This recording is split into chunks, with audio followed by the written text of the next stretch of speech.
প্রিয় দর্শক, আসসালামু আলাইকুম। আপনাদেরকে আগেই জানিয়েছিলাম রাত ১০টায় আমরা বাংলাদেশের ইতিহাসের ক্ষণজন্মা এক নক্ষত্র সালমান শাহের মৃত্যুদিন উপলক্ষে তার ২৯ বছর পূর্ণ হলো। সেদিন উপলক্ষে আমরা একটা লাইভ অনুষ্ঠান করব। সেখানে তার মা নীলা চৌধুরী উপস্থিত থাকবেন। আমাদের সাথে তিনি উপস্থিত আছেন। আমাদের যেই অনুষ্ঠানটি হওয়ার কথা ছিল সেটি আমাদের কারিগরি কারণে আমরা যুক্ত হতে পারছিলাম না। সেই কারণে কিছুক্ষণ দেরি হলো। এজন্য আগেই দুঃখিত। যাই হোক, আলোচনায় যাচ্ছি আমরা বাংলাদেশের মানুষ যারা আমার ছোটবেলায় আমি দেখেছি যে সালমান শাহের যে সিনেমাগুলো ওই সময়ের গান এখনো পর্যন্ত মাঝে মধ্যে শুনি।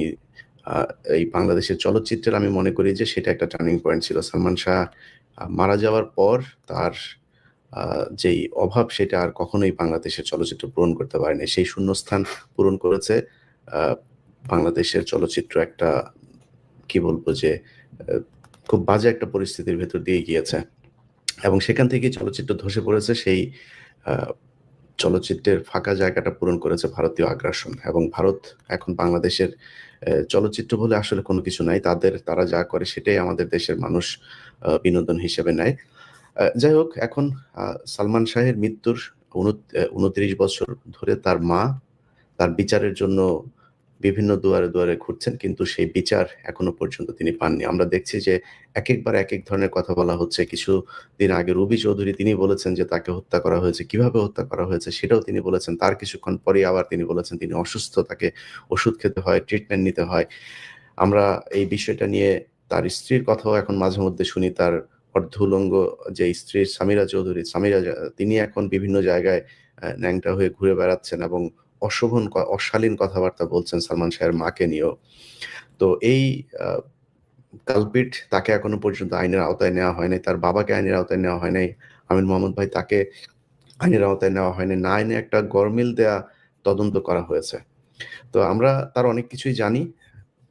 কিছুক্ষণের জন্য আমরা তার মায়ের কাছে শুনে আসি যে কি অবস্থা বিচারের। সন্তানের কথা মনে করে বিচার না হওয়ার এই কষ্ট আরো বেশি দেয় কিনা। নীলা চৌধুরী। জি, আসসালামু আলাইকুম। আসসালামু আলাইকুম। জি, আমি জানতে চাচ্ছিলাম যে কি অবস্থা, খালাম্মা কেমন আছেন বলেন? বাবা, হ্যাঁ আছি, ভালো আছি, বেঁচে আছি। বেঁচে আছি তো ভালোই আছি, আলহামদুলিল্লাহ। সালমান শাহের যে বিচারের জন্য আপনি লড়াই করছেন দীর্ঘ ২৯ বছর, এই ১৫ বছর একটা স্বৈরাচার সরকার ছিল। সেখানে পিবিআই, মনোজ কুমারের যে পিবিআই ছিল সেটার কি ফলাফল সেটা আমরা বিভিন্ন মামলাতেই দেখেছি। সালমান শাহের এখানেও ব্যতিক্রম হবার কথা নয়। এখন নতুন আরেকটা সরকার এসেছে। এই সরকারের কাছে সহযোগিতা পাচ্ছেন কিনা? আসলে এই সরকারের কাছে এখনো কোর্টে কেসটা মনে হয় ২টা ডেট গেছে, তো আমি ছিলাম না। প্লাস এখনো দেশের পরিস্থিতি তো অ্যাকচুয়ালি ততই হচ্ছে, ঠিক মতন তো ঠিকঠাক হয়নি কিছুই। এখন কার মাধ্যমে কিভাবে কি পাবো, কোর্টের নেক্সট ২৩ তারিখ মনে একটা ডেট আছে। আমরা দেখতে পারবো, বুঝতে পারবো যে কি করতে যাচ্ছে বা কি হচ্ছে, কোর্টের বা অবস্থাটাই কি এখনো ঠিক বুঝে উঠতে পারি নাই। তো সেটার একটা অন্যরকম একটা দুশ্চিন্তার মধ্যে আছে আর কি করা যায়।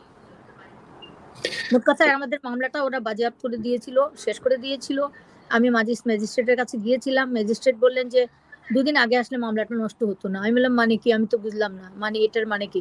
বলে আমাদেরকে পুলিশ বলল যে আপনারা উৎসাহী না, আপনারা কোর্টে আসছেন না। তা আমি বললাম কোর্টে আসছি না মানে কি, আমাদের তো কোনো নোটিশ দেওয়াই হয়নি, কোনো চিঠি আমরা পাইনি। ওগুলো আসলে ওরা গায়েব করে দিয়ে তারপর লাইট টাইম খেয়ে শেষ করে দিয়েছিল। তারপরে আমি আবার আপিল করলাম কোর্টে, নারাজি জানালাম এবং কোর্ট গ্রহণ করে নিয়েছে। তারা চেষ্টা করেছিল যাতে কোর্টটা মামলাটা খারিজ হয়ে যায়। এত কয়েকবার নাকি হলে আর হয় না, কিন্তু আমি জানি এটা আইনসঙ্গত যে আমি পাবো, কোন কোর্ট রিসিভ করেছে, এটি আমার জন্য শুভ সংবাদ।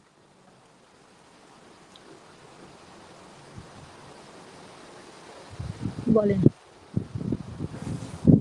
আচ্ছা, ইদানিং আমরা একটা নতুন জিনিস দেখছি। সেটা হচ্ছে যে সালমান শাহের যে স্ত্রীর কথা, ডাইনি, যাকে নিয়ে আপনি শুরু থেকেই কথা বলেছেন।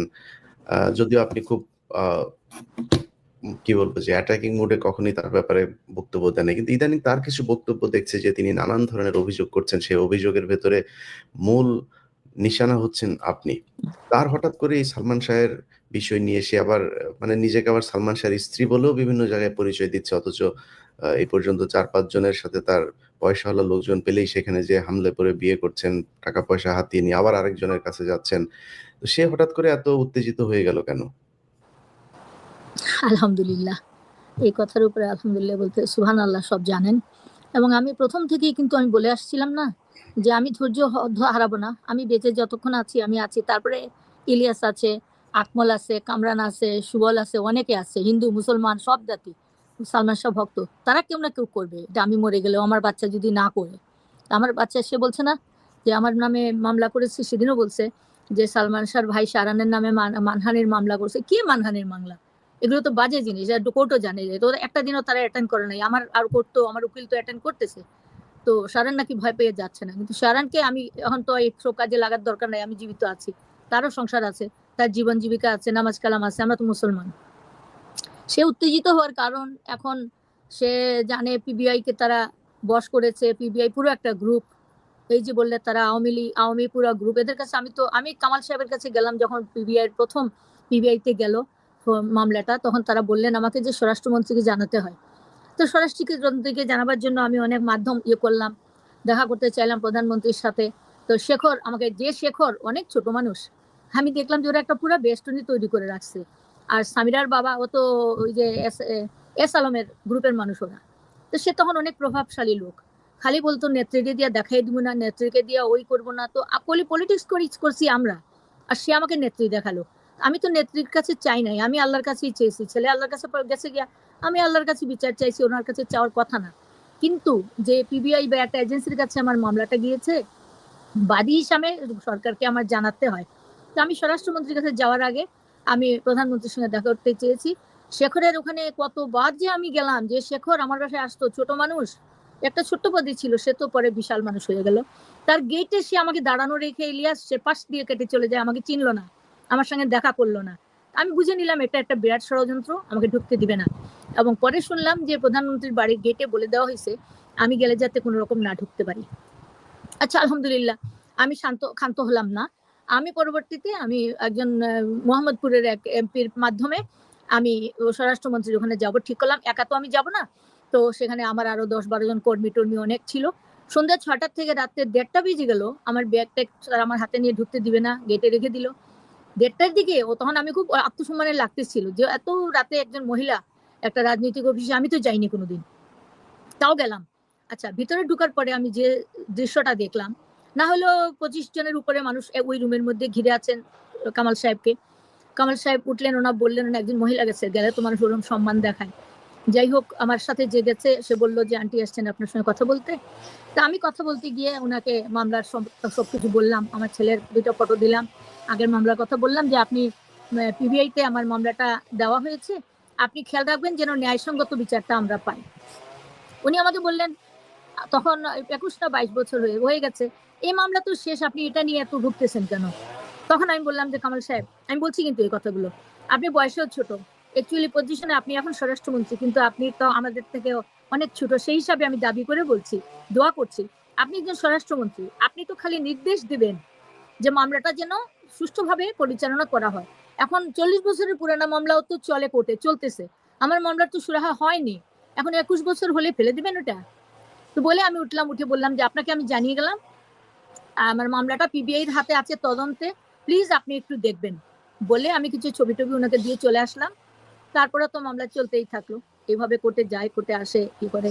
এবং বনোজ কুমারের ওখানে যতবারই আমি গেছি, মানে অপমানের সুরে সে কপাল কুচকে কথা বলে, যেন কথা বলতে চায় না। তারপরে এদিক ওদিক নানান কথা বলে, ওদিক অন্য লোক দিয়ে টাকা চায়।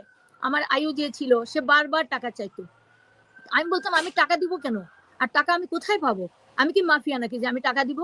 আমার ছেলে খুন হয়েছে, তোমরা বিচার করো, তুমি একজন আইও, তুমি কেন টাকা পয়সা চাও? আরো বিভিন্ন ইয়ের থেকে। যাই হোক, মাঝে মধ্যে ৮-১০ হাজার দিছি, তখন ঈদের সময় ছিল সেরকম, কিন্তু তারা ক্ষান্ত হয়নি। যাই হোক, আমার তো কিছু বলার নাই। তো এইগুলো মানে অপমানজনক অনেক কিছু। একদিন দেখা একটা প্রমাণ আমি দেই বনোজ কুমারের। আমি আমার অস্বস্তি বোধ করতেছিলাম, একটু বমিটিং লাগতেছিল, আমি বলছি আপনার ওয়াশরুমটা কোথায়, আমি একটু ওয়াশরুমে যাবো। উনি করলেন কি, পট করে একটা সিপাহীকে ডেকে বললেন উনাকে আপনাদের ওয়াশরুমে নিয়ে যান, নিচে নিয়ে যান।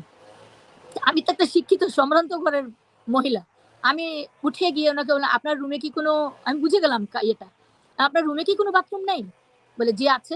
আমি বললাম, আমার তো বোধ হয় আপনার বাথরুমটা ইউজ করা উচিত, আমি কেন নিচে যাব? তখন বললেন সরি সরি সরি, আমি খেয়াল করিনি। ইনি কত অন্যমনস্ক চিন্তা করেন। আমি বাথরুমে গেলাম, আমি একটু কুলি করলাম, তারপরে আসলাম, এসে দেখলাম উনি খুব দম ধরে আসেন, মানে উনি ধরা খেয়ে গেছেন। এইরকম প্রত্যেকটা দিনেই, প্রত্যেকটা সময়ই উনি আমাকে সামিরার বাবা উনি বলেছেন, আর নীলা চৌধুরী বলছে সালমান শাহ করছে। ওনার যে শেষ বক্তব্যটা ভালো রকম শুনো বাবা, ওইখানে কিন্তু উনি অ্যাডভার্টাইজ করতে গিয়ে, যখন অ্যানাউন্স করতে গিয়া, এটা তো সে আইনের বরখেলাপ করছে। জি। ও আরেকটা প্রশ্ন করছিলে তুমি যে ও এত উত্তেজিত কেন সামিরা এখন? সে মনে করছে, আজকে দেখলাম একটা ইন্টারভিউতে বলছে যে আমার ছেলে কেন আমাকে বুঝায় না যে সালমান শাহ মরে গেছে, সে তো শেষ হয়ে গেছে, ওটা আমি পাঠাবো, ওটা শো করবো। ওটা এক ভদ্রলোককে 20 লাখ টাকা দিয়েছিল সামিরা, আমারই যে ইমনকে কুলে কখে নিছে ছোটবেলা। ইমন যখন 2 বছরের 3 বছরের, তখন সে 12-14 বছরের, ওই লোকটা তাকে আমার বাসায় খাইছে থাকছে, ইমনকে কুলে নিত। আমার হাজবেন্ড ম্যাজিস্ট্রেট ছিলেন, খুলনায় ছিলাম তখন। তাকে আমি বিজনেসে, আমাদের বন্ধু বান্ধব ইঞ্জিনিয়ার ছিল, ছোট ছেলেটা বাপ ফালাই গেছে যে আমার বাসায়, আমি ওকে বিজনেসে লাগাই। এখন সে অনেক ভালো টাকা পয়সার মালিক। সে ওই শেয়ার ছিল আমার ছেলের বাসায়, এসে 20 লাখ টাকা নিয়ে এসে খুলনায় সিমের ব্যবসা করবে ইমনের সঙ্গে। তো গিয়ে ওই টাকাটা খাওয়ার পরে ইমন আমাকে বলছে, আম্মা, আগে কিন্তু বলে নাই, তখন বলছে যে আম্মা, ওরকম মামা আমার কাছ থেকে 20 লাখ টাকা নিছিল এরকম করবে বলে, তো টাকাটা তো আর পাইলাম না আম্মা, বলছে ব্যবসাটা ফল করছে, পারে নাই। এই মহিলা, এই স্বামীরা ফোন করে ওই ভদ্রলোকরে ওকে দিয়া এই ভিডিওতে বলাইছে যে ইমন আমাকে দেখতে পারতো না। সে বলতেছে কিন্তু ওইখানে যে ইমন তো আপুরি একদম সহ্য করতে পারতো না, আর আমি আর তুমি তো আপুর সম্বন্ধে জানি, আর কেউ তো অত বেশি জানে না। হ্যাঁ, এইসব বলার পরে দেখি ইয়ে করছে যে আমি এই যে যখন ভিডিওতে দেখলাম ভক্তরা পাঠাইছে, আমি কিন্তু কথা ধরতে পারতেছি না, হয়তো বয়স হয়েছে আর মনে নাই, আর ভিডিওতে অডিওতে মানে বয়সটা কেমন ফামলিং করতেছে, এমন অস্পষ্ট। আল্লাহ জানে, হঠাৎ করে আল্লাহর সাহায্যে আমার নাম মনে হয়ে গেল। আল্লাহ, এটা তো আনোয়ারের গলা। তো আনোয়ারকে ফোন করলাম আমি, অনেকবার ধরে না পরে ধরলো, পরে সে কসম খায় আমি এটা বলি নাই, আমি এটা করে নাই। আমি বললাম, দেখো, তোমার কসম খাওয়ার কোনো চান্স নাই, কারণ তোমাকে তো আমি ভিডিও পাঠাইছি, তোমার পুরো ভিডিওটা পাঠিয়ে দিয়েছি তোমাকে, তারপরেও তোমার সে অস্বীকার করলো। তখন আমি অন্য ফোন থেকে তাকে শুনাইলাম, তখন সে জব্দ হয়ে গেল। জব্দ হয়ে বললো যে আপু আমাদের মাফ করে দাও, আমার তুমি যদি মাফ না করে দিলে কিয়ামতে আমি মাফ করবো না। কিন্তু আমি বলছি না, আমি মাফ করতে পারবো না। তুমি আমি বলছি না আমার পক্ষে বলো, তুমি ডাহা মিথ্যা কথা কেমনে বললা? বলো, তুমি আমার চরিত্র খারাপ ছিল? আমি কি চরিত্র খারাপ মানুষ? সামিরা যেটা বলতে চাইছে, আমার ছেলে আমার সম্বন্ধে মিথ্যা কথা বলছে, আমাকে পছন্দ করতো না বলছে, তুমি বলো, এটা আমি তোমাকে পাঠাবো। এটা তো ভাইরাল হয়ে গেছে ওই ইউটিউবে আজকে সকাল থেকে। তো সামিরা মনে করছে, ওইখানে সামিরা বলতেছে শাহরান কেন এখনো মাকে বুঝায় না যে যা হয়েছে আম্মা হয়েছে, এটা ছেড়ে দাও, ইমন তো আর ফিরে আসবে না। আমি যদি মেনে নেই সালমান শাহ আত্মহত্যা করছে, মামলাটা যেটা মিথ্যা কথা, একটা মা মেনে নিতে পারে? আমি জানি সালমান শাহ আত্মহত্যা করে নাই, তাকে মেরে ফেলা হয়েছে। যাই হোক, তখন সে খুশি হবে, সে এই জন্য সে এখন 3-4টা বিয়ে করে, এই ভদ্রলোক এই বয়সে তো এত সুস্থ থাকার কথা না, এখন উনি আর কোনো দিকে না পেরে তাকে মডেলিং এ লাগাই দিয়েছেন। আচ্ছা করুক, আমার কিচ্ছু যায় আসে না, কারণ সে আমার পরিবারের কেউ না। সে ছিল লুসি সামিরা হক, সে হকের মেয়ে, আমার কিছু না। আমার ছেলের বউ যে কয়দিন ছিল, আমি চেষ্টা করেছি তাকে আবরুতে রাখতে, চেষ্টা করেছি তাকে সম্মানে রাখতে। আল্লাহর কসমের উপরে কোনো কসম নাই, আমার সঙ্গে কোনো দিন সামিরার কোনো কথা ঝগড়া হয় নাই। আমি মুখে তুলে ভাত খাওয়াইছি সামিরাকে। আমার ইমন বলতো লম্বা হাতের ব্লাউজ, তারপরে শাড়ি, তারপরে এগুলো পছন্দ করতো, পরে এসে বলতো, আমি হঠাৎ শাড়ি পরছো কেন, বিষয়টা কি? তো বলতো আপনার ছেলে পছন্দ করে, এই যে 3 কোয়ার্টার ব্লাউজ পরছি দেখেন, আপনার মতন সাদা শাড়ি লাল পাড় পরছি, এরকম করতো। ও যখন ঝগড়া করতো ইমনের সঙ্গে, আমার কাছে দৌড়ে আসলে ইমন কান্ত আর বলতো, আম্মা ওই রুমে গিয়েই তো তোমার গালি দিবে, তোমাদের যাওয়া দাঁতের যাতা গালি দেয়। আমি বলতাম বাদ দে, ওগুলো বয়স হইলে ঠিক হয়ে যাবে। আমি এরকম করতাম। কি আশ্চর্য, সে আমাকে কিভাবে গালি দেয়। 9 দিনের দিন যখন আমরা ঘর খুলতে যাই, আমি কিন্তু ওই যে বলছে সালমান শাহর ভাই শাহরান নাকি তাকে লাথি মেরে দিছে না, আল্লাহর কসম আবারও বলতে হয়, সালমান শাহকে ইয়েতে তোমার মেডিকেলে রেখে সারান, আমি জানিও না, আমি তো তখন লাশ নিয়ে কাঁদতেছি, কেউ ধরে না, লোক নাই, কিছু নাই, আমি লাশকে জড়াই ধরি, আমি কাপড় দিয়ে ঢাকার চেষ্টা করতেছি, কাপড় চাইলাম, মেডিকেল কলেজ থেকে আমাকে একটা চাদরও দিল না, বলে তিনি তো অনেকক্ষণ আগে মারা গেছেন, এগুলো সব ইনস্ট্রাক্টেড, সে দেখেও না, সেটা তো লাগায় নাই। আচ্ছা যাই হোক, তখন সারান গেছে বাসায়, গিয়ে তার স্বপ্ন ইয়েকে বলতে গেছে, সামিরাকে ডাকছে রুমে, গিয়ে দেখছে পিঙ্ক কালার একটা কামিজ পরা, লিপস্টিক টিপস্টিক লাগানো, কয়েকজনকে নিয়ে বসে সে কথা বলতেছে রুমে। সে ওকে ডাক দিয়েছে, ডাক দিয়ে বলছে ভাবি দিকে উঠে আসো, নিয়ে ওর ছোট একটা গেস্ট রুম ছিল, ওই রুমে ঢুকে বলছে যে ভাবি আমার ভাই মরলো কেমনে। তখন স্বামীরা সঙ্গে সঙ্গে শাহরানের পায়ে ধরে ফেলছে। আচ্ছা, এই ঘটনাটা আমি মনে হয় শাহরান আছে, মনে হয় স্বপ্ন, শাহরানকে একটু ডাকো তো। তো এই বিয়ে করতে ধরার পরে ও যখন বলছে যে বলে আমি জানি না ভাই, আমি জানি না বলে পায়ে ধরে সে ওকে ছেড়ে, পাও ছেড়ে দৌড় দিয়ে সে নিজে বের হয়ে আসছে। আর সে বলতেছে কি সারান তাকে ধাক্কা দিয়ে বের করে দিছে, সে জুতা নিতে চাইছিল, সে জুতা নিতে পারে নাই। সে তো ওই তো দৌড় দিয়ে নেমে সে দোতলায় না তিনতলায় গেছে, এবং যখন সারান লিফটে আবার নেমে আসতে চাইছে তখন তিনতলায় তারা আটকাই দিছে তাকে। তারপরে যখন নিচে অনেক কষ্ট করে নেমে আসছে, নিচের গেট বন্ধ করে দিছে যে ওকে মেরে ফেলবে। তখন মাঝখান থেকে একটা দারোয়ান উঠে এসে বলছে একজন তো মারাই গেছে, একে আর মারতে দেওয়া যাবে না। বলে বসে এই দরজা খুল, বলে দরজা খুলে দিয়ে বলছে ভাইয়া ভাগো, ভাইয়া ভাগো, পালাও পালাও। তো সারানের একটা বন্ধু ছিল সঙ্গে, তখন তারা পালাইয়া দৌড়ে এসে বেবি ট্যাক্সি দিয়ে কোর্টে আসছে, ইয়েতে মেডিকেলে আসছে। তো এখন মনে করতেছে যে আমি যদি মেনে নেই, আর আমি মেনে নিচ্ছি না। সে এখন মডেল হয়ে গেছে, সে অনেক পাওয়ারফুল, সালমান শাহ থেকে অনেক পপুলারিটি তার বেশি হয়ে যাচ্ছে মনে করতেছে। মানুষ যখন যখন পাপ করে তখন উল্লাস করে, আর যখন ভিকটিম কষ্ট পায় তখন ক্ষুধার আড়স কাঁপে। আমি তো আর কিছু, আজকের দিন না, আমার প্রতিটা দিন 6 সেপ্টেম্বর আমি ঘুমাই না। আজকে 30 বছর আমি ঘুমাতে পারি না, কারণ আমার ছেলে যখন বাসা পাল্টাইছিল তখন থেকে আমি ঘুমাই না। আমি বারান্দায় নামাজ পড়তাম আর কাঁদতাম যে আমার ছেলে কখন ঘরে ফিরলো। সিগন্যাল দেখা যেত তার বিল্ডিং এর, আমি লাল বাতিটা দেখতাম আর বলতাম আমার ছেলে আসছে নাকি, ফোন দিত। আমি বলতাম এত রাতে তুমি বাইরে কেন, তোমার কি ঘর বাড়ি নাই, ঘরে যাও। বলতে না মা, ঘর বাড়ি নাই। তো একদিন এক একদিন বলতো মাজারে, একদিন বলতো এখানে। তো আমি তো ঘরে যাও, তুমি ঘরে না গেলে তো আমি ঘুমাইতে পারি না। তো ঘরে গিয়ে অনেক সময় ডিজিটাল ফোনের 83 কত জানি ছিল একটা ইয়ে, তো সে নষ্ট করে রাখছে, ডিজিটাল নাম্বারটা নষ্ট করে দিছে যাতে সালমান আমার সাথে ঘরে আসতে টিএনটিতে কথা না বলতে পারে। এটা ইমন বলছিল যে আমি বললাম তুমি ঘরে গেলে একটা ফোন দিতে পারো না, ফোন তো নষ্ট করে রেখে দিছে, বাদ দাও, আমি তো তোমার ফোন দিবই। তো এই তুমি নাকি এদিকে আসো তো, এখানে এসে কথা বলো, একটু সামনে আসো না, কথা বলো এখান থেকেই। তুমি নাকি সামিরাকে লাত্তি দিয়ে বের করে দিছো ঘর থেকে, জুতা নিতে দাও নাই, ও ইন্টারভিউতে বলছে। বলো তুমি কি করছিলে ওই দিন, ঘটনাটা একটু বলো, তাড়াতাড়ি বলো। আসসালামু আলাইকুম যারাই শুনছেন আজকে আমার এই প্রথমেতে ইলিয়াস ভাইকে আসসালামু আলাইকুম, আশা করি ভালো আছেন ভাই। আসলে সামিরা যে কথাটা বলেছে আমি তার সাথে একমত এক জায়গায়, যে একজন আল্লাহ আছেন, উনি সবকিছু দেখছেন। আমরা আল্লাহকে ভয় পাই, এবং আমি যতটুকু আমি ইসলাম এবং হাদিস সম্বন্ধে জানি, যারা মিথ্যা কথা বলেন তাদের জন্য অনেক কঠিন শাস্তি একটা আছে। তো আমি তাকে টান দিয়ে সে যেটা বললো যে ঘর থেকে বের করে দিছি, বা স্যান্ডেলও তার পায়ে ছিল না, তাকে ইয়ে করে দিছি। আমি আসলেও সামিরাকে কিন্তু আমার মাকে যেরকম ভালোবাসি, তো সামিরাকেও সেরকমই আমি পছন্দ এবং ভালোবাসতাম, মায়ের মতনই আমি শ্রেয় করতাম। কিন্তু সেদিনকার আমার যেই অভিজ্ঞতা, সেই অভিজ্ঞতার কারণে আমি তাকে মানে অনেক কিছুই তার কাছে আমার প্রশ্ন, যে আমার মা কিন্তু জানতো না যে, বা বাবাও জানতো না যে ইমন ভাইয়া হসপিটালে যখন ছিল যে আমি সেই বাসা বন্ধুকে নিয়ে গেলাম। তারা সামিরা আমার রুমে এসে, আমি খালি সামিরাকে জিজ্ঞেস করলাম যে ভাবি কি হয়েছে আমাকে একটু বলো। তো সে আমার পায়ে ধরে মাপ চাইলো, বললো ভাইয়া আমি কিচ্ছু জানি না, আমি কিচ্ছু জানি না, এই শব্দটাই সে ব্যবহার করলো। তারপরে রুম থেকে বের হয়ে চলে গেল দৌড়ে। তারপরে তো আমি ঘর থেকে বের হয়ে দেখি পুরো বাসাটা খালি। আমার বন্ধুকে বললাম চলো আমরা যাই, এখান থেকে তালা মেরে নেমে যাই। আমার সামিরার কাছে একটাই প্রশ্ন, যখন আমি লিফটে নামতেছিলাম, লিফট মনে হয় 8 তলায় আসার পরে লিফটটা হঠাৎ থেমে গেল। তো আমি দেখলাম সামিরা আরো 4-5 জন লোক তার সাথে, আর বলতেছে এই তো ওরা, ধরো। আমার প্রশ্ন সামিরাকে, আমি জানি না আখেরাতকে তুমি কতটুকু ভয় পাও, বা কবরকে তুমি কতটুকু, মৃত্যুকে কতটুকু ভয় পাও। আমি অসম্ভব ভয় পাই। তোমার সেই চ্যালেঞ্জকে আমি গ্রহণ করে নিলাম, যে সেই দিনের তুমি যে ব্যাখ্যা দিয়েছো আর আমার যে ব্যাখ্যা, আমি যা দেখেছি যার কারণে তোমাকে এত প্রশ্ন করা হচ্ছে। কারণ সেদিন তো বাড়িতে আমি ছিলাম না, আমি যদি থাকতাম হয়তোবা আমি সবকিছুর উত্তর দিতে পারতাম। সেই ঘরে তো সামিরা ছিল, তো সামিরার থেকে তো ভালো আর কেউ বলতে পারবে না আসলে কি ঘটনাটা ঘটেছে সেই দিন।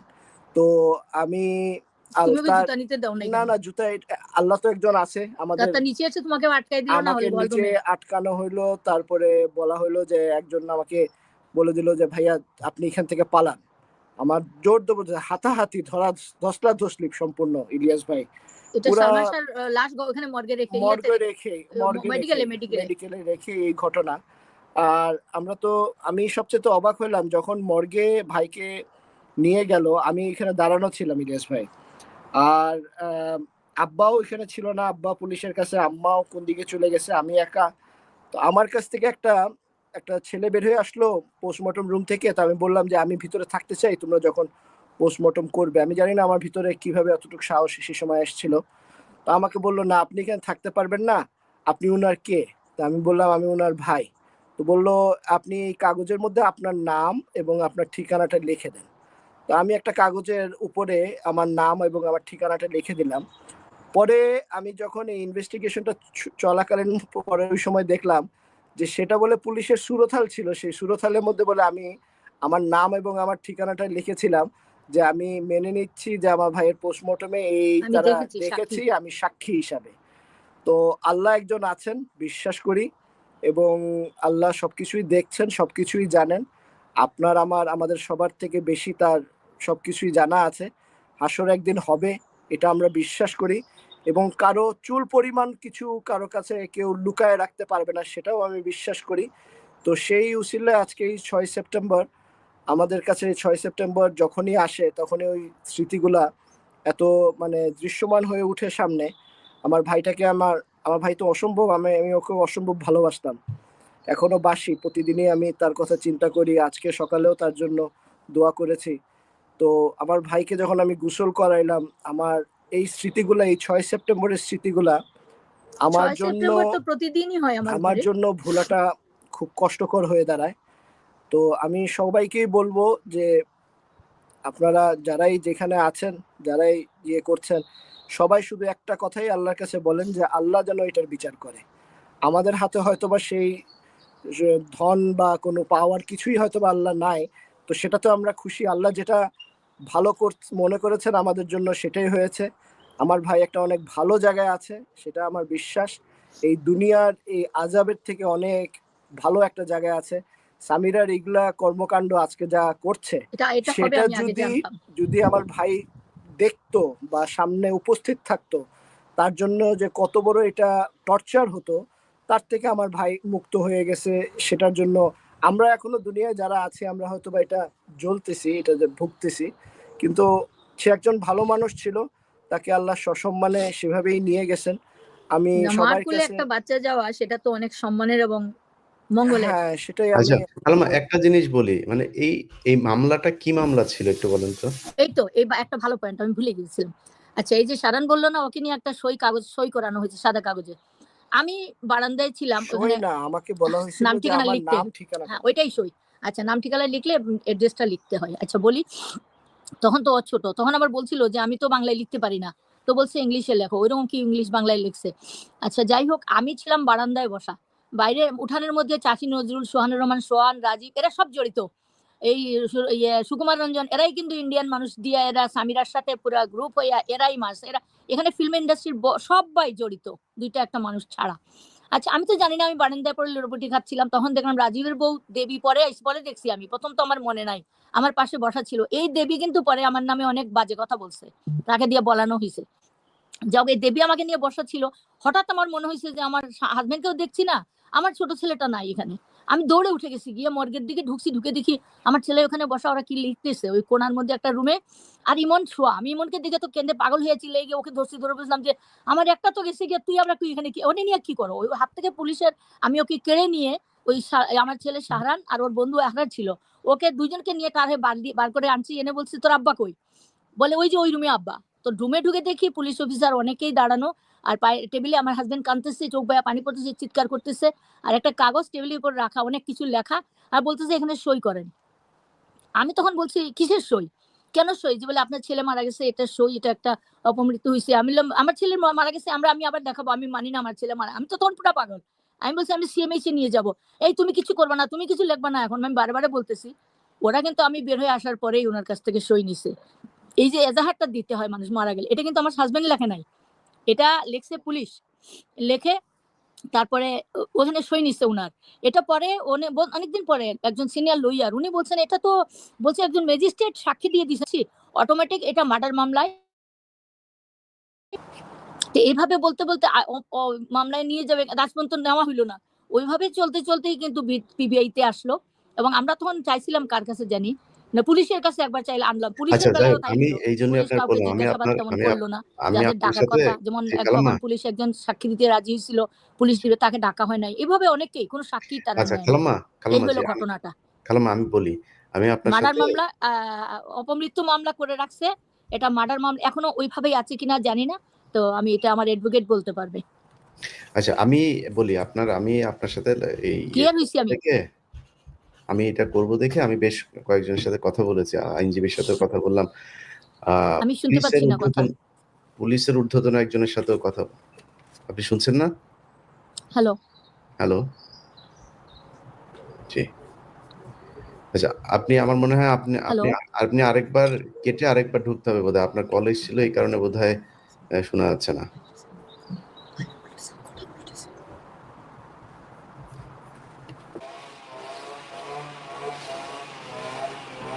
রুবি চৌধুরীর যে বক্তব্যটা দেখেন, আ যাদের মানসিক সমস্যা থাকে তাদের সবচাইতে বড় একটা লক্ষণ হচ্ছে সে নিজেকে কখনো মানসিক সমস্যা আছে এটা বিশ্বাসই করবে না, সে বলবেও না, ডাক্তারের কাছে যেতে চাবে না।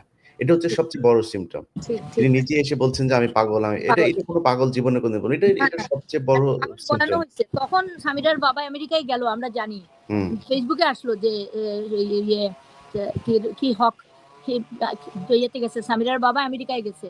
এবং তখন আমরাও বলেছিলাম যে সে ওকে হাত করতে গেছে এবং ভয় দেখায়। সে কিন্তু পরে আবার বলছে। এটা না, খালাম্মা একটা সত্যি কথা বলি, সেটা সেটা হচ্ছে আপনার ছেলে বলে আপনাকে খুশি করার জন্য না। কারণ আমি নিজে বাংলা সিনেমা-টিনেমা দেখি না। সালমান শাহ যখন বেঁচে ছিল তখন আমরা অনেক ছোট।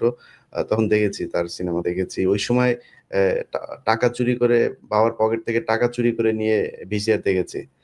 তো এই মানে ওর যে একজন ব্যক্তি বক্তব্য দিলেন যে উনাকে মনে হয় না যে উনি ওই সময়ের নায়ক। উনি মনে হয় আরো ৫০ বছর পরেও উনি তখনকার সাথেও খাপ খাইয়ে নেয়া একজন নায়ক হতেন। মানে ইলিয়াস, উনার স্টাইল, কথা এখানে এই বলার ধরন। ব্যাপারটা আমি বলি বলো। জি। যখন ওই যে ছেলেটা বললাম না আমার বিপক্ষে বলছে খুলনার একটা হুম, ছেলে, যখন জুতা কিনতে যেতাম খুঁজতাম কি একটা জুতা হোক, কম দামি হোক। আমি এখনো ৫০ টাকার কাপড় পরতাম তখন। ওইটা তখনকার ৫০ টাকা অনেক টাকা। কিন্তু ৫০ টাকায় কেউ কাপড় কিনতো না। তো মনে করে একটা কাপড়ই পরবো। আমি অত দামি আমি পছন্দ করি না। একটা এক্সক্লুসিভ। হুম, সালমান শাহকে ওইরকম। যেমন চুল একবার পড়ে যাচ্ছে, তখন আমি বলছি দেখো বয়স হইলে আবার ওই সোহেল রানা হয়ে যেও না। তো বলছে কেন আম্মা এটা বললা? আমি না সোহেল রানা সাহেব দেখছো না চুল পড়ে গেছে, উনি উইক লাগাইছে, ওনাকে মানায় না। উইক লাগাবার দরকার নাই, চুল পড়ে গেলে পড়ে যাবে। তুমি স্কার্ফ বানবা, টুপি পরবা। হুম। এই কিন্তু স্টাইল আনলো। এটা আমার এই যে প্রত্যেকটা জিনিস আমার ছেলে এখনো সারান খোঁটা দেয় আমারে। তোমার ওই ছেলে তো তোমার সব কথা শুনতো, ওই জন্য ও এখনো মানুষের কাছে রয়ে গেছে। প্রত্যেকটা জিনিস ছোটবেলায় গান শিখাইতাম, ৫০ পয়সা দিতাম, ১০০ টাকা দিতাম, তারপরে ৫০০ টাকা, তারপর বলছি আর পারতাম না, তুই পড়লে করলে কর, না করলে না। এরকম একটা গান রেকর্ড করতো, করে এসে আমাকে ডাক দিত। ওই যে ডলি জোহর বলতেছে আমার নাম ধরে ডাকতো, নীলা চৌধুরী বলতো, তারপরে সামিরা বলতেছে ডলি আন্টিও জানে মাকে মা বলে ডাকতো না। আরে মাকে মা বলে ডাকতো না তো তুই আম্মা ডাকলি কেমনে? ঘরের মধ্যে বাচ্চাকে মানুষ শাসন করে না? আচ্ছা, সামিরার যখন বিয়ে হইছে আমরা জানতাম না। ও পাগলামি করতেছে, ভয় পাচ্ছে, কানলে ও টেলিফোন দেয়, চলে যায়। আমার বোন খুব ভক্ত ছিল নারিন্দার পীরের। একদিন আমাকে জোর করে নিয়ে গেছে ইমনকে সুদ্দা নারিন্দার পীর সাহেবের কাছে, উনি আজকে নাই। উনি দেখে ওকে বললেন, অনেক বুঝাইছেন আর বলছেন যে বাবা পাগলামি করে না, এই মে গিয়া উত্তরে গিয়ে এক জায়গায় আমরা কাজী অফিসে বিয়ে করে ফেলছি, আমি তো এখন সরতে পারবো না। তখন আমি কি করতে পারি বলো? একদিন দুপুরবেলা এরকম দুইজন আসছে আমার বাসায়, বেল দিছে। তো স্কুল থেকে আসছে, আমি মনে করছি কলেজ থেকে। দরজা খুলে দেখি সামিরার সাথে, তখন তো আমি চিনি না। তো কে আমি নিয়ে ড্রয়িং রুমে বসাইছি, তো দুজন কথা বলতেছে। তো হঠাৎ সময় দিকে আমি ঘরে এসে কাজের বউকে বলছি ভাত লাগাও, ভাত খাবো। যাওয়ার পরে বলতেছে কি যে এই তুমি বলো। আমি বললাম এতক্ষণ কোথায় ছিলা, তোমাকে আমি ফোন দিলাম এতবার, তোমার ফোন ধরলা না। তো বলতেছে যে আমি ইন্দিরা রোডে ছিলাম। ইন্দিরা রোডে কেন? বলে পিঙ্ক কালারের একটা বাড়ি দেখছি, আমরা বাড়ি ভাড়া নিবো। আমি কেন? বলে এই তুমি বলো, তুমি বলো। তো ও বলে তুমি বলো, এই বলতে বলতে আমি বললাম তুমি বলো, ও ছেলেকে বলছি। তো উঠে বলে আম্মা ওই নাই। শুনে আমি কি করবো, আমি দৌড়ে এসে বাথরুমে, বিশ্বাস করবা না, উপরে শাওয়ার ছিল ওই কাপড়ের মাথার উপরে, মানে পানি ঢালছি অনেকক্ষণ, কিচ্ছু বলতে পারি নাই। মাটিতে অনেকক্ষণ বাথরুমে বসে রয়েছি, তারপরে কাপড় বদলাই উঠে গিয়ে কিচ্ছু বলি নাই, ওদের সাথে দেখা করে নেই, খানা দিছি, খাওয়াইছি, তারপর বলছি ওকে পৌঁছাই দিয়ে আসো। ইন দ্য মিন টাইম ও বাসায় আসছে, ওর বাবা আসছে। তো ওর বাপকে কেমনে বলবো? ও তো পায়ে পড়তেছে আমাকে বলার জন্য, সে বলবে না। অনেকক্ষণ পরে খাওয়া দাওয়া দিয়া যখন আমি বললাম যে তোমার সঙ্গে আমার একটু কথা আছে, বলে তুমি তো এত মুট করে, এত মোশন করে তো কোনোদিন কথা বলো না, কি হয়েছে, কি বলবা? তো আমি বললাম তুমি একটু একটু শান্ত হয়ে তুমি বসো, তোমার সাথে আমার জরুরি কথা আছে। বলে এমন কি জরুরি কথা যে তুমি আমাকে এত উপনীতা করতেছো? তা আমি বললাম যে যদি মনে করো তুমি এখন আমি মরে গেছি বা সালমান শাহ বিয়ে করে ইমন বিয়ে করে ফেলছে, তখন তুমি কি মনে করবা? বলে এটা মস্কারেরও তো একটা সীমা আছে না, ইমন এখন বিয়ে করবে কেন? এই কথার উপরে আমার আর ইয়ে হয়নি। আমি বললাম হ্যাঁ ইমন বিয়ে করে ফেলছে। হায় রে খোদা, চোখ দুটা লাল হয়ে গেল। আর সঙ্গে সঙ্গে দৌড়ে গিয়ে বলে ইমন ইমন ডাক দেওয়া শুরু করছে, ইমনকে গুলি করে মেরে ফেলবে। আমি ওকে জড়াই ধরছি, ইয়ে করছে যে ও বসে গিয়ে কান্দা শুরু করলো, ইমন এটা কি বলো, ইমন তুমি এটা কি বলো? আমি তখন ওকে জড়াই ধরে আমি শান্ত করলাম। আমি বললাম আচ্ছা বাদ দাও, যদি একটা মেয়ে এসেই থাকে আমাদের ঘরে, আমাদের তো কোনো মেয়ে নাই, তো ঠিক আছে আমরা মেনে নিবো। ও পছন্দ করছে, ঠিক আছে আমরা মেনে নিবো। আমার ছেলেকে তো আমি ফালাই দিতে পারবো না। ও পছন্দ করছে, আমিও পছন্দ করলাম, তুমিও মেনে যাও। ও আমাকে আর ইমনকে জড়াই ধরেছে, আমরা তিনজনে কাঁদলাম কতক্ষণ। এসব কি ভোলা যায়? সব ভোলা যায় না। না, এই শয়তান ওই সময় ঘর থেকে বের করা দরকার ছিল। জানি না রে বাপ, এখন এত চালাক ছিল না রে।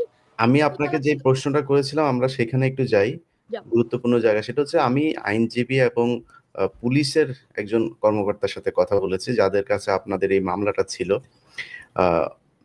যে পিবিআই এর বনজ চলে গিয়েছে এখন। পিবিআই, সিআইডি এবং এসবি এই ৩ জায়গাতেই এই প্রধান হিসেবে যারা দায়িত্ব পালন করছেন তারা অত্যন্ত দেশপ্রেমিক মানুষ। এবং আমি মনে করি এটা অনেকের কাছে হয়তো হাস্যকর মনে হইতে পারে, অবিশ্বাস্য মনে হইতে পারে, কিন্তু আমি মনে করি আপনার সাথে কথা বললে আমি এই কথাগুলো বলেছি যে সালমান শাহের হত্যাকাণ্ডের সাথে ভারত জড়িত ছিল।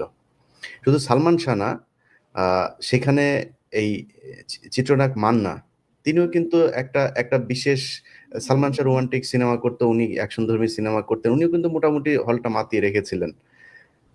তারপর আরেকজন তারপরে সোহেল মারা গেল। সোহেলকে তো ডাইরেক্ট সোহেল, আমি বলতে চাচ্ছিলাম যে সালমান শাহের সাথে কারো তুলনা নেই, কিন্তু আরেকজন সুদর্শন নায়ক ছিল সোহেল চৌধুরী, তাকেও মেরে ফেললো। এবং সেটাও কিন্তু এই আজিজ মোহাম্মদ ভাই, তারপরে এই যে সোহেল তো ডাইরেক্ট, সোহেল বলছিল যে মদ খেয়ে বলছিল যে ওর সাথে ঝগড়া হয়েছে তো বান্টি ইসলামেদের সাথে, তখন সে বাসায় গিয়ে বলছিল ফোন করে কালকে সকালে আমি সব বলে দেবো।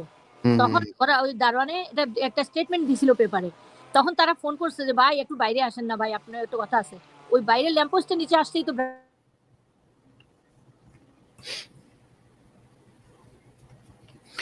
যে সেখানে যেই আমি এই যে এর আসামি তো আজিজ মোহাম্মদ ভাই, ওর তো শাস্তি হয়েছে, তো একে ধরে আনলেই তো সালমান শাহর মামলা ওটার মামলা তো একই হয়ে যায়।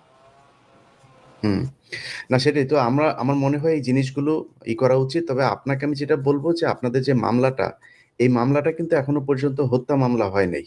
না, আমি আজকে সেটাই করলাম। তো যদি হত্যা মামলা না হয় সেক্ষেত্রে আপনি হত্যার বিচার কিভাবে পাবেন? এখন আপনারা আদালতে নারাজি দিয়েছেন বা যে অবস্থাতেই আছে সেটাকে, আমি আপনাকে যদি আমাকে জিজ্ঞেস করেন কোথায়, আপনি পিবিআই তে নিয়ে আসেন। আবার পিবিআই এখন বনজের ওইখানে না, একজন সৎ মানুষের আন্ডারে আছে। আপনি পিবিআই তে আবার আনার আবেদন করেন, পিবিআই কে তদন্ত দিতে বলেন। আমার বিশ্বাস যে এটার ভালো একটা তদন্ত হবে এবং এটার বিচার আপনারা পাবেন। আর আমি আপনার সাথে আছি।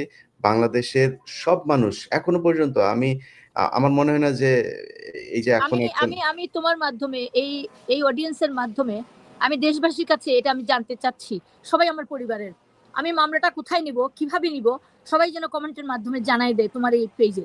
আমি এখান থেকে আপনি এটা আইনজীবীর সাথে কথা বলবেন এবং আমি তো আপনার সাথে কথা বলবোই। এখন বিষয় হচ্ছে আমাদের যেটা করণীয় সেটা হলো এই মামলাটা দ্রুত হত্যা মামলা করতে হবে। এই অপমৃত্যু মামলাটা মার্চ করতে হবে হত্যা মামলা হিসেবে, এবং তারপরে আপনি আপনার পছন্দের যেই তদন্ত সংস্থা তাদের কাছে আপনি দেওয়ার আবেদন করবেন। সেটা কিছু নাই এখানে, যারা করবে দেশবাসী বলুক, সবাই তোমরা এটাতে যান, আপনি সিআইডি তে যান, এসবি তে যান, পিবিআই তে যেতে যান, আমি মনে করি না এখন খুব বেশি ম্যাটার করে। ৩ জায়গাতেই ভালো মানুষ আছেন, তারা তদন্ত করুক। তদন্ত করে তারপর জিজ্ঞাসাবাদ করতে হবে। আপনার যে আসামিদের কথা আপনি বলেছেন সেই আসামিদের গ্রেপ্তার করতে হবে, জিজ্ঞাসাবাদ করতে হবে, করে তারপরে করতে হবে। একটা প্রস্টিটিউট এখন এসে রাস্তায় নেমে তারপরে সালমান শাহর স্ত্রী পরিচয় দিয়ে তা করবে। ৪টা-৫টা বিয়ে মাঝখানে তো কতগুলি গেছে এটা জানিও না। না, তার যে বেশভূষা, সে যত বুড়ি হচ্ছে তত মনে হচ্ছে যে উলঙ্গ হয়ে যাচ্ছে, কয়দিন পরে জাঙ্গা পুরা ঘুরবে মনে হচ্ছে। তারই 25 বছরের ছেলে কি কিছু বলে না? আমার ছেলের কথা বলে যে আমার ছেলে আমাকে বুঝায় না। ছেলে তো ওর বাপের মতোই, ওই মহিলার বাপ যেরকম সালোমের চেলা, ছেলে তো ওইরকমই হবে। এই ঘরে কি হবে আমার বলেন? নমরুদের ঘরে নমরুদ পয়দা হুয়া, আর কি হবে? তো যাই হোক, আমরা এটা দেখি ইনশাল্লাহ। সালমান শাহের প্রতি মানুষের যে ভালোবাসা এখনো পর্যন্ত আছে। এখন আমি কাউকে ছোট করে কথা বলতে চাই না। আমাদের এক নায়ক এখন সুপারহিট নায়ক আছে। সুপারহিট নায়ক হলো গিয়া বিশাল নায়ক। আমি দেখলাম 2-3 দিন ধরে 2-3 জন পরিচালক এই ফেসবুকে দেখলাম যে লিখেছেন যে তিনি সালমান শাহর চেয়ে উপরে চলে গিয়েছেন। সালমান শাহর চেয়ে উপরে বাংলাদেশের সব হল টল সব বন্ধ হয়ে গেছে। এত উপরে গিয়েছেন উনি। এইসব হিজড়া মার্কা নায়ক টাইপ দিয়ে সালমান শাহর ছোট করে কথা বলা এটা খুব আপত্তিকর। এটার উত্তর আমার কাছে আছে। ওই যে একজন ভদ্রলোক এসে বলল, তোমাকে যেমন বললো, আমাকে বললো যে আমার ছেলে এবার ফার্স্ট হয়েছে। তখন আমি যে বললাম যে আপনার ক্লাসে কতটা স্টুডেন্ট ছিল, বলে ও একলাই ছিল। এখন তো এফডিসি নাই, কিছু নাই, সেও অনেক অনেক অনেক সিনেমা খালাম্মা আপনি তখন লন্ডনে ছিলেন না দেশে ছিলেন জানি না, আমরা তখন সিনেমা দেখেছি। আমি ছোট, আমরা মানে হল তো পরের কথা, হলের প্রথম যেদিন সম্ভবত শুক্রবারে বোধহয় হলের নতুন সিনেমা আসতো, শুক্রবার থেকে শুরু করে 3-4 দিন হলে জায়গাই হইতো না। এরপরে পরের শেষের দিকে গিয়ে একটু সুযোগ হইতো দেখার। আমি জীবনেও চিন্তা করতে পারি নাই যে আমার ছেলে ঢাকাই ফিল্মের নায়ক হবে। প্রথম দিন কাঁদছি আমি যখন সোহান টুহানেরা আসলো, তার আগে তো আমি জানতাম না, আমাকে বলে নাই। আমি তো কিছুতেই দিব না যে বাংলাদেশি সিনেমাকে আমি চিনি কি জিনিস, আমার ছেলে যাবে প্রেমের ডায়লগ দিবে, এটা কেমন করে হয়। পরে ও যখন জড়াই ধরে আমাকে বলতে লাগলো যে আম্মা কিয়ামত থেকে কিয়ামত, একটা ছবি আমি করে ফেলি আর করব না, তখন আমি মত দিছিলাম ওই একটা ছবি। না হলে তো আমার ছেলেরা করবে। এটা নায়ক এরে দেখে মানে বাস্তবের মানুষ মনে হয় এই কথাটা বলছে, তুমি যে বললা এই কথা, সে তো এইসব করে করে শাকিব খানকে নামাই দিচ্ছে। তো যে যার মতো করুক, আমার মরা ছেলের সাথে তুলনা করার তো কোনো দরকার নাই। তার সময় সে চলে গেছে। এগুলিও তাদের মানে নতুন কোনো একটা ইয়ে আছে। আদারওয়াইজ মানুষের পালস বোঝা উচিত যে মানুষের সালমানকে নিয়ে মানুষের যে ভালোবাসা, এই সালমান মারা যাওয়ার পরে অনেক মানুষ আছে আমার মতো জীবনে আর কোনদিন সিনেমা দেখতে যায়নি। না অনেক মানুষ প্রায় 95% মানুষ যায় না, 5% তাও না পেরে হয়তো যায়। বা সিনেমা কই নাই তো দেখবি কি, দেখা তো কিছু নাই, যা সেটা উল্লঙ্ঘনা হচ্ছে সব। এখন ইয়ে করে এসেছেন যে সাকিব খান হচ্ছে ওনার অল্টারনেটিভ হিসেবে দাঁড় করাতে। দেশে প্রতি ঈদে খালাম্মা, প্রতি ঈদে একটা সিনেমা বের হয়, 2 ঈদে 2টা সিনেমা বের হয়। ওই সিনেমার হলে স্টার সিনেপ্লেক্স না কি বলে, সেখানে যায় কিছু মানুষ 20-25 জন গার্মেন্টসের পোলাপান ভাড়া করে নিয়ে যায়, উনি তাদেরকে দিয়ে দেখায় হাউসফুল সিনেমা। আর সারা দেশে হলই নাই, সব হল বন্ধ হয়ে গেছে। এত জনপ্রিয় শাবানা ছিল ওখানে, আমি ছিলাম। আমি যখন ওখান থেকে বের হয়ে চলে আসছি, ওকে গোসল করানো হয়, আমি থাকতে পারবো না, আমি দৌড়াই চলে আসছি। আসার সময় বলছিলাম যে তোদের এফডিসিতে আল্লাহর গজব পড়লো। গজব পড়ে গেছে, তো গজব পড়ছে না, একদম ঠাড়া পড়ে গেছে, আর তো কিছু হবে না। এগুলি হিসাব করা উচিত, কারণ নায়ক মান্না যেদিন মারা যায় সেদিন আমি ঢাকাতে ছিলাম, আমি একটা অ্যাসাইনমেন্টে ছিলাম, সেখানে হঠাৎ করে শুনে মারা গেল। তো ইউনাইটেড হসপিটালের আমি আপনাদের বাংলাদেশের মানুষকে বলে রাখি, ইউনাইটেড হসপিটালের ব্যাপারে আপনারা সাবধানে থাকেন। এখানে অনেক আকস্মিক অস্বাভাবিক কিছু মৃত্যু হয় এবং খুব বিশেষ মানুষগুলো এখানে মৃত্যু হয়। এখানে যাওয়া নিয়ে আমার মনে হয় সবার একটু সাবধান হওয়া উচিত। মান্না গেল, তিনি সুস্থ, তিনি নিজে ড্রাইভ করে গিয়েছেন, যাওয়ার পরে তিনি মারা গেলেন। এগুলো আমার মনে হয় ভারতের কোনো কারসাজি আছে কিনা এই দেশের চলচ্চিত্রকে ধ্বংস করে দেওয়ার জন্য। তাদের সবখানে যদি তাদের ষড়যন্ত্র থাকতে পারে, এখানেও থাকবে না, এটা চিন্তা করেই নেওয়া খুব অস্বাভাবিক ব্যাপার। তো আমরা দেখি কি করা যায়, ইনশাল্লাহ এটার বিচারের জন্য আমরা সর্বোচ্চই করবো। খালাম্মা, কথা বলবো না আপনার সাথে, আমরা অনুষ্ঠান শেষ করি। আমরা ন্যায় বিচার চাই। আমি শেষ করবার আগে আমার দেশবাসীর সঙ্গে একটু কথা বলতে চাই। এবং আজকে যে জিনিসটা দেখলাম আমার সালমান শাহ ভবনে, আমাদের বাড়িতে যেটা ঘটলো, একদম গরিব মানুষ বেশিরভাগই, সাধারণ ছোট ছোট বাচ্চারা যারা একদমই ইমেচিওর। আবার অনেক গেছে বাচ্চা মাকে বাবাকে নিয়ে, অনেক বাবারা গেছে বউকে নিয়ে বাচ্চাকে নিয়ে দেখা করতে, দেখাইতে ওই টুকরা টুকরা ভিডিও করে করে আমাকে লাইভে নিচ্ছে, শুনতেছে। আমি কিন্তু লাইভ ধরি নাই, কারণ আমার মন মানসিকতা ওইরকম নাই। দেখে আমি পাগল হয়ে গেলাম যে আল্লাহকে তাহাজ্জুদের সময় যে আমি বলি যে আল্লাহ, আমার বাচ্চাকে দুনিয়াতে যেমন পাগল করছো মানুষের কাছে, তুমি বেহেশতে কিয়ামতেও যেন ওইরকম প্রভাব খাটাইতে দাও আল্লাহ, তুমি দিও। এবং দুনিয়ার মানুষের দোয়াতে যেন শেষ পর্যন্ত আমরা থাকতে পারি। এবং দুনিয়ার মানুষের কাছে আমার অনুরোধ, তারা যে ভালোবাসা দিচ্ছেন আমার শেষ দিন পর্যন্ত, আমার পরেও যেন আমার শাহরানকে দেখে রাখেন, এইভাবে যেন আমার বাচ্চাদেরকে, পরিবারকে দেখেন, সবাই যেন এক পরিবার আমরা আছি এমন থাকতে পারি। আমি আর কিচ্ছু চাই না। আমি সামিরা বিয়ে করুক, বাচ্চা হোক, যেখানে যাক, সে বেহেস্তে যাক, আমার কোনো আপত্তি নাই। উইস সামিরা, আই ডোন্ট নো, আমি ভুলে গেছি। সালমান শাহ যেদিন বিয়ে করছিল সেদিন সামিরা হক সামিরা চৌধুরী হয়েছিল। যেদিন প্রথম ডিভোর্স করবে বলছে, ও বলে ডিভোর্স নীলা চৌধুরী বলে 3বার ডিভোর্স করছে। ডিভোর্স তো একবারই হয়। হ্যাঁ, আমিও বলি ডিভোর্স তো একবারই হয়। তো এটা ইসলামে আছে যে শান্ত মাথায়, সুস্থ মাথায় যদি একবার চিন্তা করে কোনো স্বামী তার বউকে বুঝতো না প্লেনে নিয়ে দিত, তোর মা এসে হাতে পায় 3বার, সে সত্যি একবার তো উকিল নোটিশ পাঠাইছে, কিন্তু তারা শেষবার যখন আসলো তখন তো রেডি হয়ে আসছে খুন করবে। 3 দিনের মাথায় তো মেরেই ফেললো আমার কাছ থেকে। 3 দিন আগের দিন ওই যে ঘরের মধ্যে একটা স্লিপ লিখে পাঠাইছে আবুলকে, আম্মা আপনার ওই অনুষ্ঠানে গেলাম পাবলিক লাইব্রেরিতে, প্রথম পাঠাইছিল বিকালে, আম্মা আপনি একটা কালো শিফন শাড়িটা আমাকে দিবেন।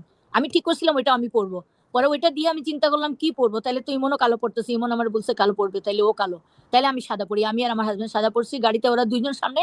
এই শেষ দৃশ্য, ওই বড় গাড়িটা আমি রাখছি বাসায়, সিলেটের বাসায়। ওই গাড়িতে সামনের সিটে ও আর সামিরা, ও ড্রাইভ না, আমি আর আমার হাজবেন্ড ড্রাইভ করতেছিল, ও আমার হাজবেন্ড, ও আর পিছনে তারা দুজন কালো কাপড় পরা বসা। এইভাবে পাবলিক লাইব্রেরি ঢুকলাম, ওখান থেকে আসলাম। ফেরত আসার পরে সন্ধ্যার পরে আসলো আবুল একটা স্লিপ নিয়ে, আম্মা ইমন অনেক লোককে খেতে বলছে। তো আমি সবসময় ফ্রিজে মুরগি রাখতাম বাড়তি, কারণ ইমন কতজন লোক নিয়ে আসছে আমার বাসায় কোনো ঠিক নাই, রানতে হইতো। তখন বলছে যে পারলে 7-8টা মুরগি আমাকে দিবেন। তো আমি আবার বলছি এত মুরগি দিয়ে কি করবে রে, কয় জানি না আম্মা। তো আমি যা ছিল আমি তুলে বার করে দিয়ে দিছি। ওই মুরগি টুরগি এগুলো কিচ্ছু পাই নাই, খালি বাসন আর রক্ত, মুরগির রক্ত, মাছের রক্ত, ঘরে পালানো। এই মহিলা একটা কথা বলতো যে সালমান শাহের শাবনূরের সাথে প্রেমের সম্পর্ক ছিল। আপনি বলেছিলেন আমাকে বিষয়গুলো, এটা দর্শকদের সামনে একটু পরিষ্কার করেন। প্রেমের সম্পর্ক তো ছিল না, এটা তো আসলে সামিরা এটা এইটুকু বলে বলে আইওয়াশ করতো। আইওয়াশ করে ইমনকে ওইদিকে ভয় রাখতো, সাংবাদিকদের দিয়ে এড়াইয়ে রাখতো। শাবনূরকে তো ইমন পিচ্ছি বলতো। এবং একদিন শাবনূর আমাকে ফোন দিছে গাড়ির থেকে যে আম্মা আম্মা দেখছেন আমার নামে কি বলছে, আমার আর সালমান ভাই নাকি বিয়ে হয়ে গেছে। তখন আমি বলছি এই চুপ কর, অভিনয় করতেছিস, কাজ করতেছিস, কাজ কর। এখন তো তোর বিয়ে হয়েছে বলছে, 2 দিন পরে বাচ্চাও দেখাই দিবে, তো এগুলো দেখিস না, কাজ কর। আমি আসি না, তোরে বিয়ে করবে কেমনে, বোনকে আবার বিয়ে করে কেমনে। কিন্তু শাবনূরের দোষ আছে। শাবনূর হয়তো, আমি যেটা মনে করি লাইফের ইয়ে তো সবারই আছে, ও তো ছিলই আজিজ মহম্মদ ভাইয়ের সাথে, সবই জানতো, প্রাণের ভয়ে বলে নাই। কিন্তু শাবনূরের বাবা বলে গেছে আমেরিকায় না লন্ডনে একটা অনুষ্ঠানে সবাইকে, যে সালমান শাহ আত্মহত্যা করে নাই, আমি জানি, এটা সাক্ষী আছে অনেকেই। তো আত্মহত্যা করার কথা না, এই জানতো কিন্তু সে বলে নাই। আবার এই যে ইন্ডিয়ান একটা ফিল্ম করছে আমাদের দিয়া, আমাকে এরশাদের সাথে কি লাগাইলো। কোনো বাপের বেটা আছে বলতে পারবে যে এরশাদের সাথে আমাদের দেখছে ঘনিষ্ঠ ভাবে কিছু করতে? উনি একজন মুরব্বী ছিল, পিতার নেতার সমান হয়, আমি তাকে অনেক সম্মান করতাম, অনেক ভালো মানুষ সে। কিন্তু আমার কাছে সে খারাপ ছিল না। যে যে যেমন তার সাথে তেমন। সে ওখানে দেখাইছে এরশাদ সাহেব ওকে খুন করাই ফেলছে, আর ওইখানে বলতেছে ডন শাবনূরকে যে, শাবনূর ফোন করছে, কই তুই কোথায়, কইছে কাজটা তো হয়ে গেছে, পারলে ফিল্মটা দেখো। আমি একবারই দেখছি, কাজটা তো হয়ে গেছে। তো বলছে কি কাজ, ওই যে ওইটা। তখন ও বলছে আল্লাহ তুই কি বলিস, বলে হ্যাঁ তুই না বলছিস এরকম এরকম এরকম এরকম। তো বলে ইয়াল্লাহ এটা তো কি হয়ে গেল, বলে ওইখানে অন্যভাবে অন্য মোড়ে নিয়ে গেছে। তাহলে শাবনূর জানতো, এবং শাবনূর সবটাই জানতো, আল্লাহ জানে। তখন মুস্তাকের সাথে তার সম্পর্ক, দারোয়ানের সাথে তার সম্পর্ক, অনেক কিছু ধরা পড়ছে সামিরার। এইগুলি যখন দেখছে একটা ছেলে, তার বউ এরকম হয়েছে, সে কি কোনো পুরুষ মেনে নিবে? যখন দেখছে যে ওকে সত্যি সত্যি তালাক দিয়ে দিবে, এবং তালাক দেওয়ার পরে সে এখানে থাকতে পারবে না এবং তাকে উঠাই দিতে হবে। তার মাও তো ওই দিন উপস্থিত ছিল ওই বাড়িতে। মা তাকে এটা তো খুন করার পরে রিজভি বলছে সকালে তার মা গেছে, মা গিয়ে 11টায় পৌঁছাইছে, 11টায় 11:30 আমার বোন ওর পার্লারে গেছে, আমার বোন পার্লারে ছিল, ওর মা আবার চা এনে দিছে আমার বোন মলিকে। তখনও সে বলে নাই, তো সে তখনই গেছে ঢাকার থেকে গিয়ে চা দিছে। আমার বোন বলতেছে আমার এই প্রথম চা দিল সে এনে, বলছে আমি চা খাবো না, আমি চুল ব্লো করতে আসছি, আমি আমি চলে যাবো বাসায় এখন। ইন দ্য মিন টাইম খবর আসছে যে ওর ইমনের খবর গেছে। তো ও বলছে যে এরকম এরকম, ওর কাছে খবরটা শুনে আমার বোন ঘরে গেছে, গিয়ে চিলে কেন্দ্রে, তখন থেকে ওরা রওনা হয়েছে। তোর ছেলের বউ, তোর মেয়ে বলছে তোর ছেলের মেয়ের জামাই মারা গেছে, তো তাৎক্ষণিক ভাবে তারা গাড়ি দিয়ে রওনা হবে না? সে বলতেছে সে সন্ধ্যা 7টায় পৌঁছাইছে, 12টায় খবর পাইছে। কেন? সে প্লেনে আসলেও তো আধা ঘন্টা সময় লাগে, আধা ঘন্টা সময়তে প্লেনে আসা উচিত না? উচিত ছিল না? এদিকে তো সব ওরে কাজ করেন, ওরে ওই হিরো আলমের ফোন নাম্বারটা নিয়ে ওরে দেন, হিরো আলমের সাথে মিউজিক ভিডিও করুক, এটা খালি বাকি আছে তার। ওরে না, হিরো আলম অনেক ভালো মানুষ, একটা সহজ সরল মানুষ, থাকতে দাও, ও ওর মতন থাকতে দাও, ভালো তো তোমরা সামনে নায়িকা পেয়ে যাবা, দেখা যাক। আল্লাহ দর্শক, আমরা এতক্ষণ যা কথা বললাম যে সালমান শাহের প্রতি আমাদের ভীষণ একটা ভালোবাসা আছে, আর তার জীবনে যদি কোনো পাপ থাকে আমরা সবাই তার জন্য দোয়া করি। ছোট মানুষ পাপ বালিক হওয়ার আগে তো মারাই গেল রে বাপ। 24 বছর বয়স, মাফ করে দেন, মাফ করে দিয়ে 24 বছর বয়স না, আমার ছেলে অনেক ভালো ছিল, কোনো গুনাহ করে নাই, কোনোদিন কোনো গুনাহ করে, মার কথাই চলতো, বাপের কথা শুনতো। তো এখানে চলচ্চিত্র উনি অনেক প্রতিবন্ধী মানুষকে, তারপরে উনি যাওয়ার পরে যে অনেককে তিনি যাদের নিজের টাকায় তিনি চালাতেন এরকম বক্তব্য দিয়েছিল, যে একদম ছোট করে একজন ওনার সাথে থাকতো, খুব মোটা করে একজন ছিল। ও তো মারা গেছে, সুনামিয়া মারা গেছে, মতি এখন একটা খুবই অমায়িক একজন মানুষ ছিল, তার জন্য এই জিনিসটা কেমনে হয় শুনো, এই জিনিসটা কিন্তু এখন পর্যন্ত আমি আমার ওই যে বলছে ডলি বলতেছে আমার এটা দিত, ওই যে আজকে মতিন সাহেব বললেন, মতিন রহমান খুব সুন্দর ইন্টারভিউ দিছে যে কোথাও গেলে ঈদের সময় কাপড় আনতো। তো দোকানে একদিন গিয়ে গুলশানে আমি গেছি, তো দোকানদার বলতেছে আম্মা আপনি কিছু বলেন না, আপনার মেয়ে ছেলের বউ 1600-1700 টাকা দিয়া, তখনকার দিনে 1700 টাকা বউ, আপনি কি কিনছে? বলে লিপস্টিক। আমি কিনুক না, সে তো সালমান শাহর বউ, তো কিনলে কি আছে? আমি কিন্তু গায়ে পাত্তা দিতাম না। আচ্ছা কিনছে, ও তো পায় নাই কোনোদিন পড়ুক। আচ্ছা ঠিক আছে, একটা শাড়ি হাত দিয়ে আমি রেখে আসছি, আমি আনি নাই, মানে আমার বেশি পছন্দ হয় নাই। 3-4 ঘন্টা পরে ইমন আসছে, তো বেল্ট টিপসে মেয়েটা কাজ দরজা খুলে দিছে, এসে একটা ব্যাগ এরকম ঢিল মেরে সুন্দর করে বিছনায় ফালাই বলছে, আমাকে বলছে নেত্রী খুলে দেখো। আমাকে নেত্রী ডাকতো, তারপর আমি ওরা হিরো ডাকতাম, হিরো না। তা আমি বলতো আল্লাহ আম্মা আমাকে তুমি হিরো বানাইতে পারতে, হিরোই বানাই দিবা। তো সালমান বলতাম না, আমি বলতাম সোলেমান। তারপরে এ বলে হাসতো, আম্মা তুমি এগুলি কি বলো? আমার নেত্রী ডাকলে আমি বলতাম তো তারা এরকম করতো, আমরা ঠাট্টা মস্কারি। আর আমার হাজবেন্ড বলতো 2 পাগল উসলাইলে থাম সামাল দেওয়া যায় না। তো শাড়ির প্যাকেটটা ফালাইছে না, আমি তো শাড়ি জানি না, আমি খুলে দেখতেছি একটা শিফন শাড়ি। তা আমি বলতেছি এই শাড়িটা আনলি কেন, এটা কে দিল তোরে? কয় দোকানদার বলছে তুমি দেখে হাত দিয়ে রেখে চলে আসছো। আমি পছন্দ হয় না, রেখে আসছি। কয় না আমার মা হাত দিবে আর ওই জিনিসটা আমি রেখে আসবো? আয়না দিচ্ছে আমাকে। ওই শাড়িটাই কিন্তু পরা ছিল যেদিন ওই লাস্ট নিয়ে গেলাম, আমার গায়ে দেখো প্রিন্টেড একটা শাড়ি, আমি ওইটা পরে সিলেট যাচ্ছিলাম। আগের দিন রাত্রে আমি বলছি তার ফোনে যে ইয়ে করো, কালকে সকালে সিলেট যাবো, চল না বাবা 7 দিন থেকে একটু শান্তি কর। বলছে আমার শোনা আম্মা না, তুমি চলে যাও, আমি এরপরে তোমাকে